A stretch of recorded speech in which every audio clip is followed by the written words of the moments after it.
Hello, this is Paul Chek. Welcome to part 2 of my series, Transforming Pain and Bondage to Freedom. If you are entering on this video, it's very important you go back and watch part 1 to understand the model that we're applying for your personal growth. Remember, this is not an infomercial or a cheesy do this and your life will be better forever, modern, new age, fluffy spirituality stuff. I'm offering you an opportunity to practice real healing work. So there's homework to be done between each of the sessions if you really want to take advantage of this opportunity. So I go through all these key things, as I said in part 1. Today we're on the second chakra. And the theme of the second chakra, which sits right here between your pubic bone and your belly button, that's where the energy vortex enters our body. If you're sensitive enough, you can feel the energy. If you slide your hand there, I feel a nice little buzz. I have a lot of life force energy moving through me, which is how I can do 500 plus YouTube videos for you while running multiple businesses, coaching clients, exercising, doing Tai Chi, meditating, playing with my kid, and all those other exciting things. Okay? So second chakra deals with sex identity and sexuality. So we'll start right there. Sex identity means, are you happy as a male or a female? We know people have sex change operations all the time, and it's happening more frequently now than ever. Many reasons for that, but it could be people are just getting honest, which is really good. But whenever we have the experience of being trapped in the wrong body, it can be very, very stressful for us, and it can lead to a lifetime of pain and repression and illness and psychological disease. So it's a real issue. It happens more often than most of you would probably realize. So if you have a challenge with your sex identity, then we are going to use the model to apply it to what are some possible solutions for that. And then the next is our sexuality. So our sex identity correlates directly with our sexuality. I'm not happy being a male, I'd rather be a woman, often means I have the sexuality of a woman, and therefore I'm likely as a male to end up in a gay relationship where I can get penetrated like a woman sexually. So this can go either way. You could be a woman who wants to be a man and wants to be the one penetrating sexually. So either way you go, there can be a polarity challenge there, and it can be quite stressful if you don't work on it. And what's more stressful than dealing with it is repressing dealing with it in most instances, which is why it's such a real issue. So when we apply the model to that, I'll talk about that briefly in the end, but that's all in part 1. It's really about coming up with some solutions, and I'll finish with how to go about doing that with regard to these issues. Then we have sex energy. Really, the second chakra is the kidney center. That's where your adrenals are at. It's your water center. Water is the carrier of life force energy in the body. If you have no water, you're dead. Okay? Without water, you don't have blood, and without blood and water, you can't attach oxygen to heme in your red blood cells, and so you have no polarity differential, and you cannot survive. This is one of the reasons breathing is so important, and hydration is so important, because breathing is critical to creating a polarity differential or a charge in the body, and water is the fluid that makes all the different humors or fluids in our body, from the fluids in our eyes to cerebral spinal fluid to blood to lymphatic fluid, you name it. Okay, bile, urine, feces has a lot of about 70% water in it. So We have fluid in our inner ear, for example. All those relate to water and the water system, which is the kidney system in Chinese medicine, which is the second chakra system, which links to our sex energy and vitality. In Taoist speak or Chinese medicine speak, life force energy is qi. Qi in Chinese means steam.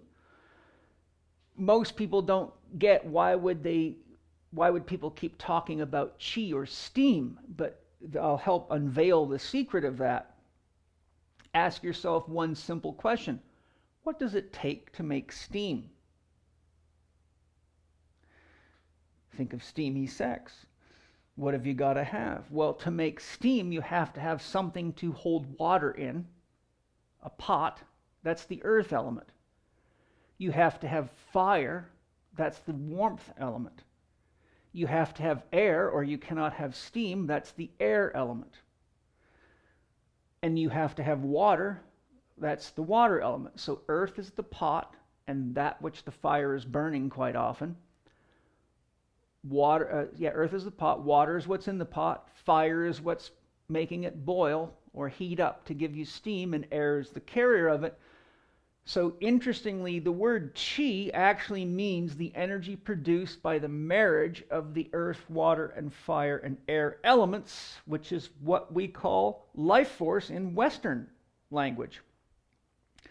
That's why I teach the elements in Chek Life Process Alchemy, which is covered in its beginning level in Chek Holistic Lifestyle Coach Level 2, because most of people's problems, probably all of them, boil down to how they're managing the elements of earth, water, fire, and air, because they produce life force, and without life force, you can't be conscious. So there you go. Now, why this is such an important concept here is that life force energy is the basis of our creativity. People that don't have a lot of life force energy don't have the ability to express their creativity, and your mind potential, your mental potential, is limited by your sex energy potential. If you have a lot of ideas but low energy, you just walk around telling people how smart you are and how many great ideas you have, and they get tired of hearing about it because you don't do anything about it. So there's an example. So when we're here, we're talking about how am I managing earth, which represents home. It represents the place I work, the place I live. Any container such as a home or a business or a building relates to the earth element. Water, the water element, it also relates to the flow, rhythm, pressure, and flow in your body, such as blood pressure, the rhythm of your day, the flow of your day. Fire, am I managing myself so that my metabolism's healthy? Am I over-exercising, which would be burning myself out? Am I under-exercising, which means the flame is too weak to produce any steam? Air relates to the mind and breathing. If I don't breathe well, then I don't think well, and I don't have enough charge in me to get anything done. So earth, water, fire, and air. Water I talked about. Then we have sexual pleasure. If people have any kind of unresolved traumas, such as sexual traumas, which is very common, look into Basil van der Kolk's book. I think it's Your Body Keeps the Score. And if you look at the statistics for sexual trauma and sexual trauma in families, it's pretty shocking. The Catholic Church is famous for all the sexual trauma it creates in the name of God. So when we deal with sexual pleasure, it depends on how old you are. I mean, if you're a kid, then that might not be such an issue, but your sexual pleasure would be expressed as your creativity and playfulness as a child, which is another point. When we are low on life force energy or chi, our playfulness goes down. We go into survival mode and we start focusing largely on what we don't have and threats, because that's just how the nervous system is constructed as a protective means. It's trying to orient you to what you need to be aware of, but most people drug it and then fall into addictions to temporary quick fixes, such as drinking coffee instead of sleeping. So as I said, your sexual energy is your creative potential, but you see, if your sex identity is challenged, it will stifle your creative potential, because if your real, true sexual identity is that you want to be the opposite sex, or that your sexuality is opposite to your body, you're a woman that wants to be with women instead of men, or a man that wants to be with men instead of women, then there's a polarity differential there. Your polarities are not heterosexual. They're same-sex oriented, and that's fine. There's always a polarity in any same-sex relationship. Someone is more male and someone's more female, even if they're the sexes of the bodies are the same. So what we want to do is look at what is it about our sexual identity, or our sexuality, or our life force energy, or our sexual pleasure, or our creative potential that is not nourishing us, so that we can create our dreams. By identifying that, we bring it into awareness, then we choose to balance it, and we have to make choices, and then we can choose what actions fall under the category of Dr. Happiness. What am I willing to do to create happiness and joy in my life? Dr. Diet, how should I eat differently to support this challenge? How should I move? Dr. Movement, and what kind of rest or introspective or meditative techniques can I use to help heal this challenge, which would be Dr. Quiet. Okay? So when we come over here, we would say, okay, with sex identity or sexuality, if I don't get enough of what it is that I know I need, which if you're one of those people right now, you're already lacking something, right? Maybe you don't need a sex change operation as a guy that wants to be a woman, but you could be nourished just by dressing up as a woman and hanging out with women. That might do it for you. And I would encourage you to do that. Shave your legs, shave your face, get a wax job, be yourself. Everybody else is already taken. Step into your fullness of yourself. You got a choice. The pain of being authentic, that's called the hero's journey, or the pain of staying stuck and hiding in the shadows to fit the consensus norm, and then you rot in the darkness of a bunch of cultural limitations. And if you do that, you don't contribute to the change process. You don't express your God-given true nature, which means you deny your genius. If you want to cross-dress and dance and have fun, it'll bring your genius right out of you. And many great actors and musicians and stars do just that. So there's plenty of examples for you. Okay?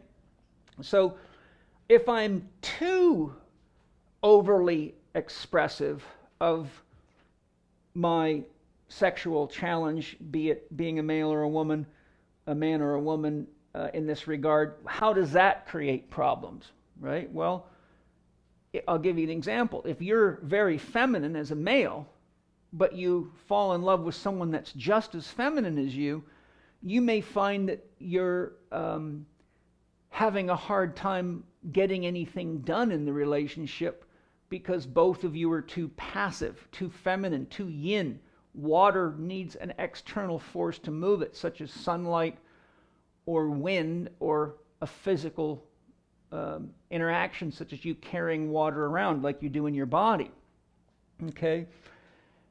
So here we list the too little, here we list the imagine too much of. Remember our crystal ball? If we have a challenge, we look into the crystal ball and imagine what happens if I don't do anything about it in 3 months. How's my life look? 6 months, a year, 3 years, 5 years. So you can actually get your own weather report and know what's going to happen if you stay too much in the child position.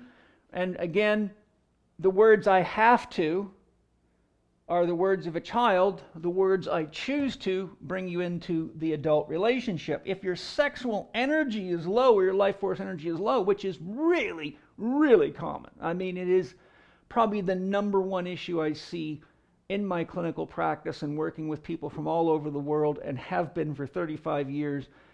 I saw a research paper one time that said the number one reason for physician visits worldwide is a lack of energy. People are tired. So this just boils down to a mismanagement of the basic 4 doctors and the 4 elements, earth, water, fire, and air that I spoke about. The 5th element in this model would be space itself. So if I'm having a problem with my energy, well then, where is that coming from? Is it stinking thinking, Dr. Happy?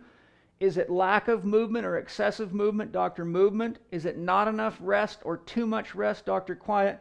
And is it a diet that's out of balance? And you can fall in love with diet books, but until you practice what I teach in my Primal Pattern Eating online course, or go through Holistic Lifestyle Coach Level 1 to learn what you need to learn to customize and individualize your diet from day to day or even meal to meal, you're always going to be one of these people that's just diet shopping forever.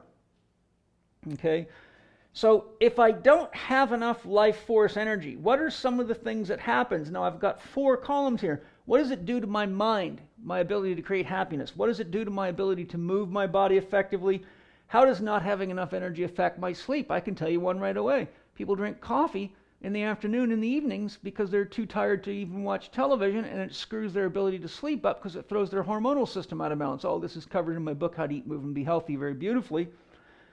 So we've got happiness, diet, quiet, and movement, I think. So anyhow, you look at each of the 4 doctors. Where am I deficient? What happens if I do too much of that? Okay? And where's the Zen path, the middle way, that gets me to my dream most efficiently? And that's when you start taking action to live that way. If you're not getting enough sexual pleasure, the need for sexual pleasure ranges quite dynamically, not only from person to person, but at different levels of your age span. You know, when you're 18 and you're a male, you're just hornier than a 2-peckered billy goat all the time, and you could probably masturbate 3 or 4 times a day and have sex with a girl or 2 if you could get away with it. But I'm going to be 58 in August, and I can tell you my testosterone levels, your testosterone levels drop down. I think it's 13% every 10 years on average from the age of 25 onward, if I remember the statistics correctly. So by the time you're my age and you're 55 plus, you don't have nearly the hormonal fire that you did. Not that I don't enjoy sex, I absolutely do. But it's not such a driver for me. I remember when I was young, you know, the urge for sex could almost make you go bananas, and it can be the same. Women reach their peak sexual performance or desire typically around 36 years of age. So for a woman to fulfill herself, she just needs 2 18-year-olds. But, you know, there you go. That would be a social taboo in our culture, and I'm really using it as a metaphor, more of a joke. But sexual pleasure is very, very important because it's a way of nourishing ourselves. It's a way of alleviating stress in ourselves. It's a way of loving ourselves and appreciating ourselves. And one of the most rapid ways to ruin a relationship is to expect somebody else to pleasure you sexually. Now you turn that person into an object that you're trying to control to make yourself happy. And we have all sorts of religious taboos against self-pleasuring, which is part of the construct of mind necessary to give you the strength to become an adult and stand up for your own beliefs and needs, and know that if you're pleasuring yourself and loving yourself, well, you're pleasuring God as well, because you can't separate God from reality, or the concept just doesn't mean anything. Okay? And then, how's my creative potential doing? Am I under-creative? Am I under-creative with creating happiness for myself? Am I under-creative with my movement? Am I under-creative with my diet? And am I under-creative with my rest, such as coming up with effective rest solutions? If I'm over-creative, then what that looks like is I spend too much time creating this or that, which costs me with regard to my ability to manage my other 4 doctors or to manage myself effectively. Now, I know what it's like to be over-creative. I happen to have a brain that comes up with multi-million-dollar ideas, like, like a assembly machine shoots out toothbrushes or something. And I've got hundreds of notebooks full of great ideas, and it's very easy when you have a mind like mine to get caught in 25% and 50% completions. And it took me a long time to discipline myself to stay focused to bring a project to completion. So some of you are like me. You have a lot of creativity, which is why if you were to go all over my house, you see paintings all over the place. Because if I don't move that creativity out in a healthy way, I feel like I'm going to explode. I literally feel like I'm pressurized with all this creative energy, and it can be very stressful. You look at someone like Elon Musk, listen to his interview with Joe Rogan.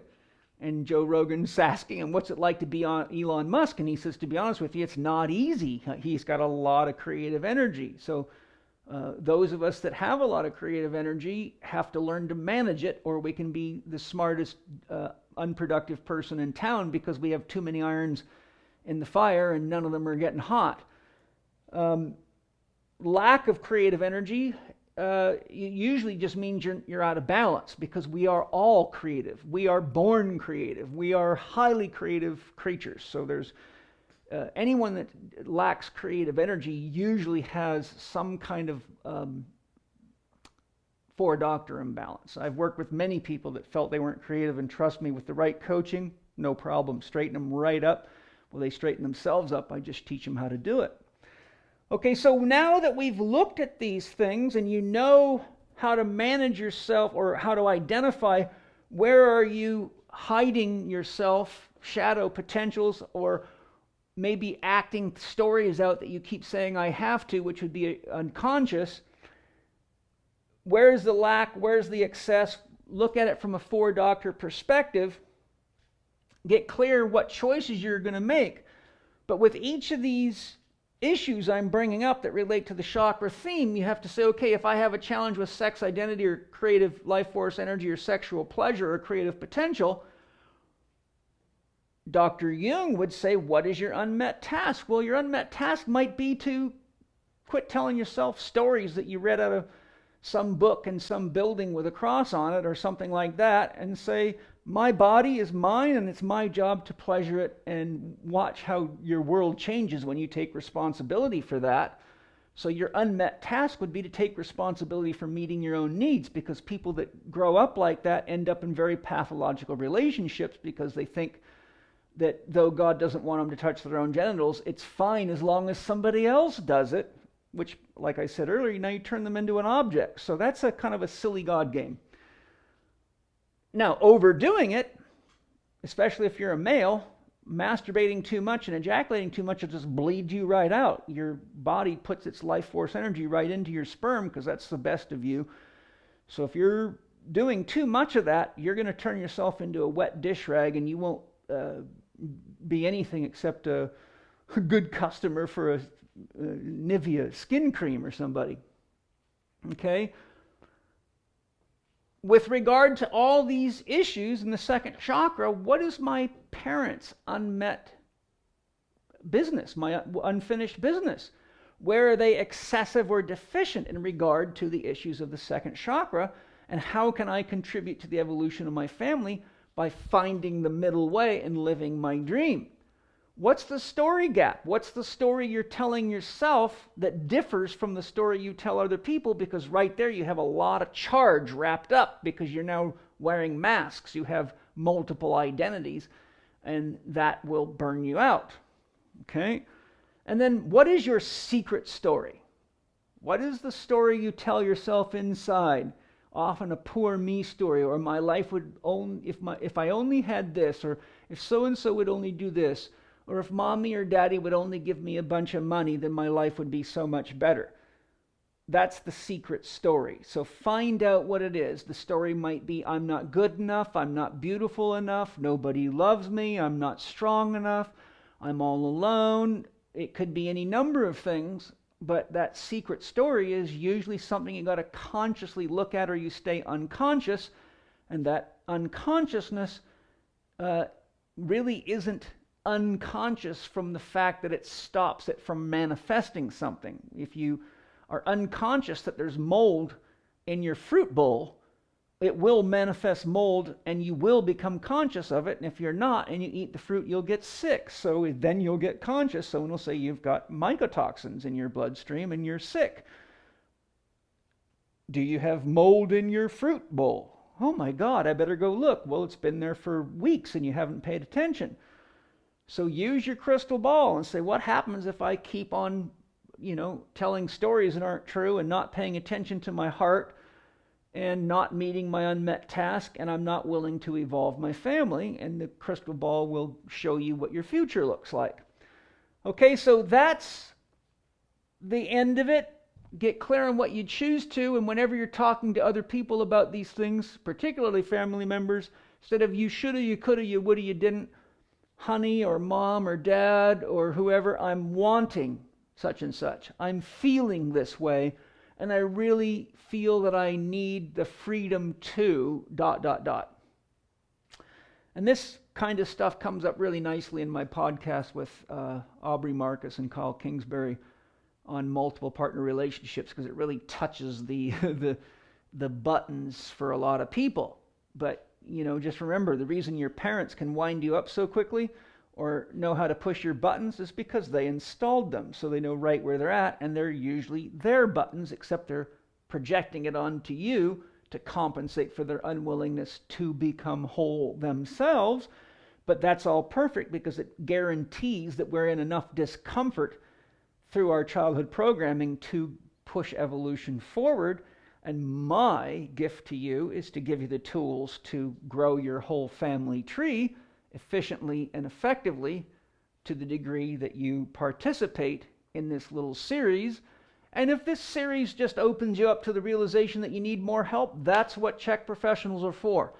That's what the great psychologists like Jordan Peterson and others like James Hollis and Keith Witt from Integral Psychology. There's a long list of them. Go to Sounds True and you can listen to interviews with many great psychologists. There's no help, no shortage of help if you actually want help. That's a fact. So I hope you enjoyed part 2. We will be back for part 3 next week with the third chakra, a very, very important part of your psychophysiology. Look forward to sharing more with you then. Again, if you want to get a good start on getting yourself healthy and managing yourself, you can not only get the second edition of my book, How to Eat, Move, and Be Healthy, which has the 4 doctors right in it. You could also study my multimedia ebook, The Last 4 Doctors You'll Ever Need. But you can get yourself into HLC1, Holistic Lifestyle Coach Level 1 online, which is the essential training you have to do to get into professional training, Holistic Lifestyle Coach Level 2, which you can do for your own personal growth or to become a professional holistic lifestyle coach. Thanks for joining me today. I'm Paul Chek. I will see you next time.